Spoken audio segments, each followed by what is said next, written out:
తిరుమలలో ప్రతి గురువారం రాత్రి సమయంలో ఏం జరుగుతుందో మీకు తెలుసా? చెప్తాను వినండి. దీనికంటే ముందు ఎవరికీ తెలియని స్వామివారి విగ్రహానికి ఉన్న 3 నియమాలను తెలుసుకుందాం. పూర్వం రామానుజుల వారి కాలంలో ఆ విగ్రహం శివుడని, అమ్మవారని, కుమారస్వామి అని, బుద్ధుడని అనేక వాదనలు వచ్చాయి. అయితే రామానుజుల వారు మన పురాణాలను ఆధారంగా తీసుకొని అది విష్ణుమూర్తి అని నిరూపించారు. అలాగే భవిష్యత్తులో ఇలాంటి అనుమానాలు ఎవరికి రాకుండా ఆ విగ్రహానికి 3 కట్టుదిట్టాలు చేశారు. మొదటిదేంటంటే స్వామివారి ముఖం పైన పెద్ద నామం పెట్టాలి. అభిషేక సమయంలో తప్పితే దాన్ని ఎప్పుడూ సడలించకూడదు.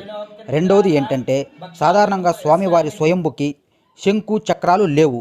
అందుకే స్వామివారి భుజాల మీద ఆభరణాల క్రింద వాటిని ఉంచాలి. ఇక మూడవది ఏంటంటే స్వామివారి వక్షస్థలంలో ఇరువైపులా అమ్మవారి విగ్రహాలను ఉంచాలి. ఈ 3 నియమాలను రామానుజుల వారు పెట్టారు. ఇకపోతే గురువారం రాత్రి స్వామివారి సన్నిధిలో పూలంగి సేవ అని జరుగుతుంది. అప్పుడు స్వామివారి నామాన్ని